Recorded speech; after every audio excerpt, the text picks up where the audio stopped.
Samsung నుంచి ఇంత worst service experience నాకెదురవుతదని నేను అనుకోలేదు ఎప్పుడు గూడా. ఫర్ ద ఫస్ట్ టైమ్ నేను సామ్‌సంగ్ ఎందుకు యూజ్ చేస్తున్నానని రిగ్రెట్ అయ్యేలా చేస్తుంది సామ్‌సంగ్. సో, ఎప్పుడు యాపిల్ అండ్ సామ్‌సంగ్ పోటాపోటీగా ట్రోల్స్ చేసుకుంటూ ఉంటాయి గదా! మేము బెస్ట్ అంటే మేము బెస్ట్. మా దగ్గర 200 మెగా పిక్సెల్ ఉంది. ఇట్లా ట్రోల్స్ చేస్తూ ఉంటారు గదా! బట్ సర్వీస్ విషయంలో యాపిల్‌ని ఎవరు కూడా తోసిపుచ్చలేరు. Because one of the premium service provide చేస్తది యాపిల్.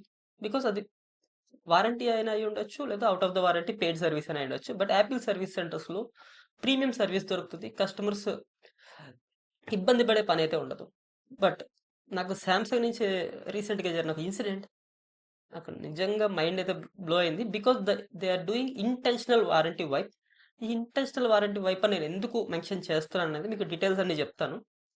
సో, బికాస్ నేను ఇంతకుముందు యాపిల్ యూజర్‌ని. నేను గ్రాడ్యువల్లీ ఆండ్రాయిడ్ ఎక్స్‌పీరియన్స్ కోసమని సామ్‌సంగ్ స్విచ్ అవ్వడం జరిగింది. మొత్తం ఏ టు జెడ్ అంటే ల్యాప్‌టాప్ నుంచి మొదలుపెడితే ఫోను, ఇయర్ ఫోన్స్ అన్నీ కూడా నేను సామ్‌సంగ్ స్విచ్ అయ్యాను. బికాస్ ఇదిగోండి నా సామ్‌సంగ్ జెడ్ ఫోల్డ్ 4 ఇది లాంచింగ్‌లోనే తీసుకున్నాను.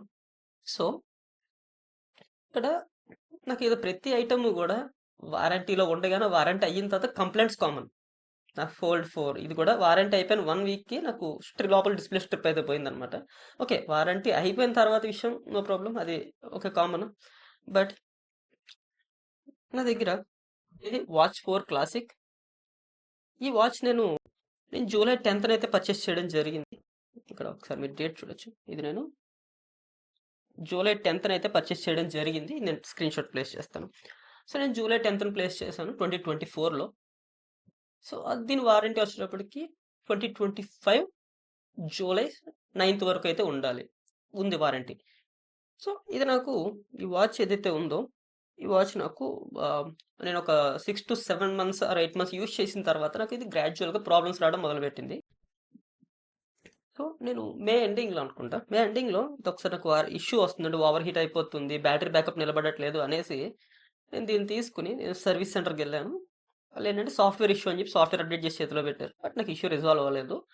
సో, నేను వితిన్ 1 ఆర్ 2 డేస్‌లో అంటే జూన్ 3న జూన్ 3 నేను సామ్‌సంగ్ సర్వీస్ సెంటర్‌కి మళ్ళీ వెళ్ళాను. ఈ ఇష్యూస్ నాకు సార్ట్ ఔట్ నాకు ఈ ఇష్యూ రిజాల్వ్ అవ్వలేదని చెప్పి నేను వాళ్ళకి వాచ్ హ్యాండ్ ఓవర్ చేసిన తర్వాత ఓకే. వాళ్ళేం చేశారంటే, ఓకే. మాకు బిల్ షేర్ చేయండి. మేము ఇది మదర్ బోర్డ్ ఇష్యూ ఉంది. మేము మదర్ బోర్డ్ రీప్లేస్ చేసి ఇస్తాము అనేసి తీసుకున్నారు. ఇది June 3, 2025. I will show you that date also. అదిగోండి జూన్ 3 ఇది నేను స్క్రీన్‌షాట్ ప్లేస్ చేస్తాను. ఇది జూన్ 3 నేను వాళ్ళకి హ్యాండ్ ఓవర్ చేయడం అయితే జరిగింది. విత్ ఇన్వాయిస్ కూడా సెండ్ చేసి. ఇది నేను జూన్ 3 ఇచ్చిన తర్వాత వీళ్ళు నాకు రిటర్న్ వచ్చేటప్పటికి ఈ వాచ్‌ని నాకు జూలై 17న ఆల్మోస్ట్ 1:00 టైంలో ఇచ్చారు. జూలై 17థ్. దట్ మీన్స్ నాకు వారంటీ వైప్ అయిపోయిన అంటే నా వారంటీ జూలై 9థ్‌కి కంప్లీట్ అవుతది. నా వారంటీ అయిపోయిన నియర్లీ 1 వీక్ తర్వాత నాకు వాచ్ అయితే ఇవ్వడం జరిగింది. ఓకే. బానే ఉంది. మరి వాచ్ వర్కింగ్ అంటే నేను వాళ్ళకి ఏ కండిషన్ ఇచ్చాను? వాళ్ళకి ఆన్ కండిషన్‌లో ఇచ్చాను ఫోన్. వాచ్ ఆఫ్ అయిపోయే కండిషన్ అయితే ఏం లేదు. నేను ఆన్ చేసి display working, but battery backup and board over heat అవుతుంది. ఆ కండిషన్‌లో ఇచ్చాను. సో, వాళ్ళు నాకు రిటర్న్ కూడా నాకు సేమ్ ఆ కండిషన్‌లో ఇచ్చారు. బానే ఉంది. నేను హ్యాండ్ ఓవర్ చేసుకున్న తర్వాత నేను అక్కడ ఆన్ చేశాను. బానే ఆన్ అయింది. నేను అప్పటికి సర్వీస్ సెంటర్ వాళ్ళని రిక్వెస్ట్ కూడా చేశాను. ఏమని అంటే సర్వీస్ సెంటర్ వాళ్ళని నేనేమని రిక్వెస్ట్ చేశాను అంటే, మీరు సర్వీస్ రిక్వెస్ట్ ఇప్పుడే క్లోజ్ చేయకండి. బికాస్ వారంటీ కూడా కంప్లీట్ అయిపోయింది. మీరు నాకు వారంటీ అయిపోయిన తర్వాత ఇస్తున్నారు. నాకు ఇది చెకింగ్ వారంటీ అయితే మీరు ఇవ్వట్లేదు. బికాస్ నాకు చెక్ చేసుకొని నాకు ఇది వర్కింగా కాదా అనేది నా ప్రాబ్లమ్ సార్ట్ అవుట్ అయిందో చెక్ చేసుకొని చెప్తాను. మీరు తర్వాత రిక్వెస్ట్ క్లోజ్ చేద్దురు గానీ అని కూడా నేను వాళ్ళని రిక్వెస్ట్ చేసి నేను రావడం జరిగింది. బట్ నేను సర్వీస్ సెంటర్ నుంచి బయటకు వచ్చిన వెంటనే నా సర్వీస్ రిక్వెస్ట్ అయితే క్లోజ్ చేస్తే కంప్లైంట్ క్లియర్ అయిపోయింది అనేసి. సో, నాకు దీనికి చెకింగ్ పీరియడ్ గాని ఏమి ఇవ్వలేదు. నేను ఇంటికొచ్చిన తర్వాత దీన్ని ఒక సెటప్ అంతా చేసుకున్నాను. నా సామ్‌సంగ్ అకౌంట్ అది సెట్ చేసుకొని నేను ఒక ఫ్యూ మినిట్స్ యూజ్ చేసిన తర్వాత బ్యాటరీ ఛార్జింగ్ లేదు. సో, 5%కి వచ్చేసిందని నేను ఛార్జింగ్ పెట్టాను. ఇది రెస్ట్ ఒక 5% ఛార్జింగ్ ఎక్కింది. అంటే 10% ఛార్జింగ్ ఎక్కిన తర్వాత ఇలాగా ఒక టీ కలర్‌లోకి టిల్ట్ అయితే అయిపోయింది మొత్తం. డిస్‌ప్లే ఈ కలర్‌లోకి అయితే టిల్ట్ అయిపోవడం జరిగింది. సో, నేను ఇన్‌స్టంట్‌గానే సేమ్ డే నేను వాళ్ళకి మళ్ళీ వాట్సాప్ చేశాను. విత్ వాళ్ళకి వీడియో అండ్ ఫోటోస్ పెట్టి నేను జూలై 17థ్ నేను మళ్ళీ 3:30 టైంలో నేను వాళ్ళకి కాల్ చేసి ఫోటోస్ పెడితే తీసుకొచ్చి సర్వీస్ సెంటర్‌లో హ్యాండ్ ఓవర్ చేయండి అని చెప్పారు. నేను వాళ్ళకి తీసుకెళ్ళి ఈవినింగ్ ఐ థింక్ 5 ఆర్ 6 టైంలో హ్యాండ్ ఓవర్ చేశాను. బానే ఉంది.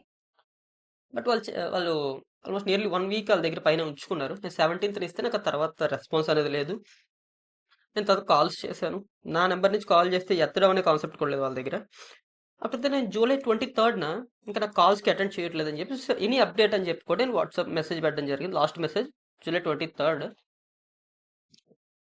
లిఫ్ట్ చేయలే. వాళ్ళేం నాకు రిప్లై ఇవ్వలేదు. సో, ఇన్‌స్టంట్‌గా మా ఫ్రెండ్ వేరే అదర్ నంబర్ నుంచి నేను సర్వీస్ సెంటర్‌కి కాల్ చేస్తే లిఫ్ట్ చేస్తే అడిగారు, "ఏంటి నీ ఫోన్స్ లిఫ్ట్ చేయట్లేదంటే?" వాళ్ళు ఒకటే వెర్షన్ చెప్పారు. "సార్, మీది మేము వారంటీలో మదర్ బోర్డ్, డిస్‌ప్లే ఏదో ఒకటే చేంజ్ చేయగలము. సో, మదర్ బోర్డ్ రిప్లేస్ చేసాము. బట్ మీ డిస్‌ప్లే పోయింది ఇప్పుడు. మీరు ఒక 5000 పే చేసి డిస్‌ప్లేకి మీరు 5000 పే చేసి సర్వీస్ రీప్లేస్ చేయించుకోవాలి" అని చెప్పారు. అదేంటి మేడం, మీరు వారంటీలో ఉండగానే కదా ఇచ్చాను. మీరు నాకు చెకింగ్ పీరియడ్ ఇవ్వలేదు. మీరు సర్వీస్ రిక్వెస్ట్ క్లోజ్ చేసేసుకొని ఇలా మాట్లాడతారు. నాకు మీరు ఏ రోజైతే హ్యాండ్ ఓవర్ చేశారో నాకు ఆ రోజే కదా ఇది అయింది అని. వాళ్ళు అదంతా ఏం లేదండి, మాకు సంబంధం లేదు. మేము వారంటీలో ఏదో ఒకటే చేంజ్ చేయగలరు, మదర్ బోర్డ్, డిస్‌ప్లే. నాకు దీనికి చెకింగ్, అట్లీస్ట్ నాకు చెకింగ్ పీరియడ్ 1 ఆర్ 2 డేస్ కూడా వాళ్ళు ఇవ్వలేదు.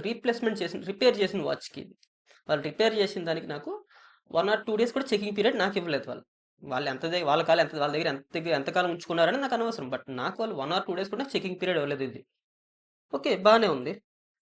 ఆఫ్టర్ దట్ నేను సామ్‌సంగ్‌కి మెయిల్స్ చేయడం మొదలుపెట్టాను. ఇంక వాళ్ళు ఇలా చెప్పారు కదా, నేను సామ్‌సంగ్ నేను నార్మల్‌గా వాళ్ళ సర్వీస్ సెంటర్‌కి వాళ్ళు చాట్‌లో వాటిలో రెస్పాన్స్ ఇస్తే ప్రాపర్ రెస్పాన్స్ లేదని చెప్పి నేను సామ్‌సంగ్ సపోర్ట్‌కి ఎప్పుడెప్పుడు నేను చేశానో చెప్తాను చూడండి. సామ్‌సంగ్ సపోర్ట్‌కి ఎంత వరస్ట్ అనేది ఇప్పుడు అర్థమైపోతది. ఒక్క మెయిల్ చేశాను. నాకు మెయిల్‌కి ప్రాపర్ రెస్పాన్స్ లేదు సామ్‌సంగ్ నుంచి. సో, లేకపోతే చాలా మెయిల్స్ చేశాను. 8థ్ మంత్‌లో చేశాను. 9థ్ మంత్‌లో చేశాను. అండ్ 9థ్ మంత్‌లో థర్డ్‌ని చేశాను. 10థ్ మంత్‌లో చేశాను. ఓకే. అలాగే నవంబర్. నేను నవంబర్‌లో కూడా చేశాను. నా లాస్ట్‌గా చేసిన మెయిల్ నవంబర్ 9థ్. ఆల్మోస్ట్ నేను నియర్లీ 10 మెయిల్స్ వరకు చేశాను సామ్‌సంగ్‌కి. బట్ నాకొక ప్రాపర్ రెస్పాన్స్ లేదు. బట్ మిడిల్‌లో ఒక్కసారి మాత్రం కస్టమర్ కేర్ నుంచి కాల్ చేసి, మీరు సర్వీస్ సెంటర్ ప్రాబ్లమ్ అంతా ఎక్స్‌ప్లెయిన్ చేసి, మీరు సర్వీస్ సెంటర్‌లో హ్యాండ్ ఓవర్ చేసి క్యూఎన్ఏ రేజ్ చేయండి అని చెప్పారు. నేను సర్వీస్ సెంటర్‌కెళ్ళి హ్యాండ్ ఓవర్ చేసి క్యూఎన్ఏ రేజ్ చేయమని కూడా చెప్పాను, ఇలా చెప్పారనేసి. చెప్పిన తర్వాత నాకు వాళ్ళ సైడ్ నుంచి ఓకే, రేజ్ చేస్తున్నాం అన్నారు. నాకు ఆ టైంలో ఏదో మెసేజ్ వచ్చింది. వాళ్ళు వితిన్ ఒక 1 ఆర్ 2 డేస్ తర్వాత, "ఏమైంది సార్?" నేను కాల్ చేస్తే, "లేదు సార్, మీది క్యూఎన్ఏ రేజ్ చేసే పర్సన్ రాలేదు. ఆయన వచ్చాక రేజ్ చేయిస్తామని" చెప్పారు. వాళ్ళు వచ్చిన తర్వాత ఏం రేజ్ చేశారో ఏంటో నాకు తెలియదు గానీ, నాకైతే ప్రాబ్లమ్ రిజాల్వ్ అవ్వలేదు. వచ్చి పట్టుకోమని చెప్పారు వాచ్, అది అవ్వదనేసి. ఇంకా ఈ లోపల నేను కన్స్యూమర్ ఫర్మ్‌లో కేస్ రేజ్ చేద్దాం అనుకున్నాను.